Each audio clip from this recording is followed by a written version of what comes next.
Okay, so as a continuation from last video, what we have here, look at this term, this, which is here, of course, this, okay, same thing, AA, which is magnetic vector potential. Then this one, note that this can be expressed what? Can be expressed as what? A component and what? Sorry, X component, Y component, and what? Z component. Okay, that is in rectangular, in Cartesian coordinates. In Cartesian coordinates, what's a Cartesian coordinate? We mean something like this, something like this. So X, Y, Z. So in three directions or three dimensions. So this one is for this, okay, and this is for this, and then this is for this. So what is the magnetic vector potential in this direction, in this direction, and in this direction? Okay, so what we have here, what we have right here, can be expressed as this, similar to this also. Okay, that's how we have this in our notes. Okay, can be expressed as this, and this can also be expressed as this. Of course, when you say ax, we are talking about what? The x component. Ay, we are talking about the y component. Az, we are talking about the what? The z component. Same thing with js. Okay, so that's clear. Now, with that being said, it means that this whole thing we have in equation 14 can be expressed or written in this form. Okay, can be written in this form: x, then plus omega square mu naught epsilon naught equals to minus j s s x s.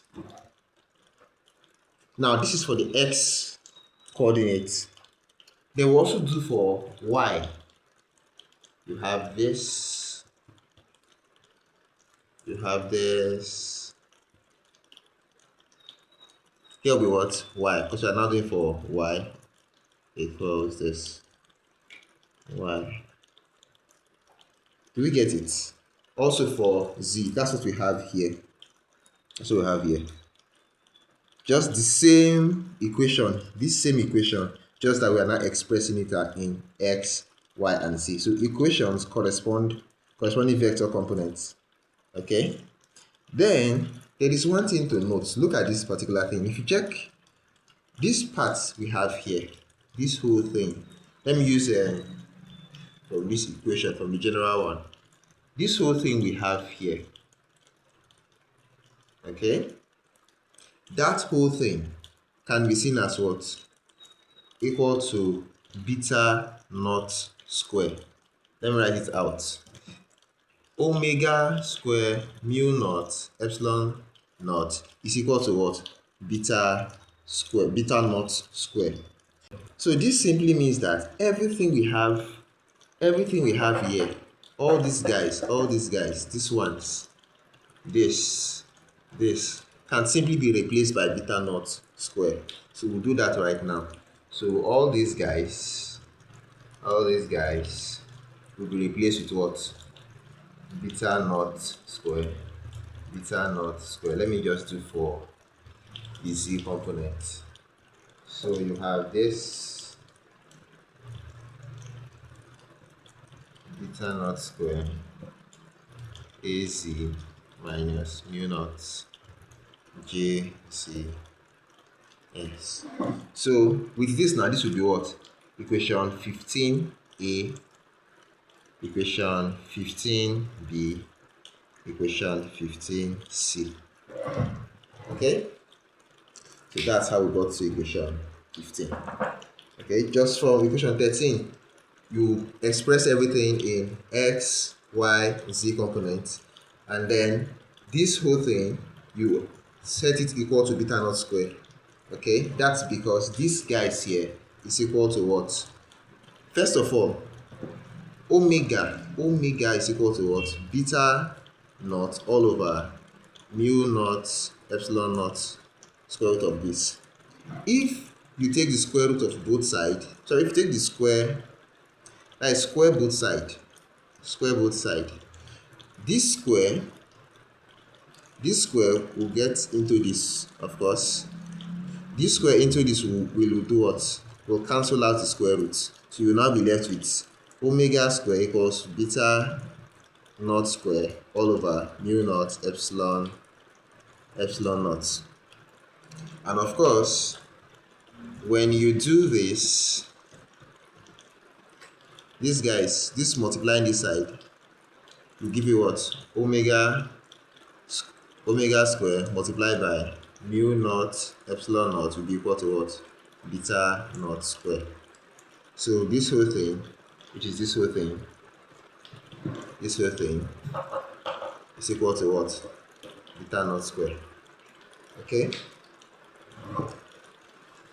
Right. So I think I should not go further than that. Just understand that this whole thing is equal to beta naught square.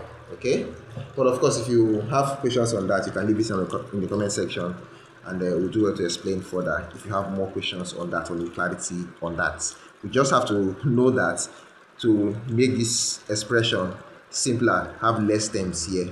Okay, using the relationship of omega to beta naught over epsilon naught mu naught square. Okay, yeah, the square root of epsilon naught and mu naught. All right, so that's that. Okay, just quickly observe this. You see this thing? Okay, it's when we are dealing with components, then we'll now put this hat. Okay, you see the hat. But if I'm just dealing with the A itself as a vector, we'll put that on top. Okay, so I've cleaned up that thing from the board, but observe this should be hats. I think at one point I wrote something like this. At some point. At some point, it should not be like this. It should be like this. Okay, so just check that out. Look at it. All right.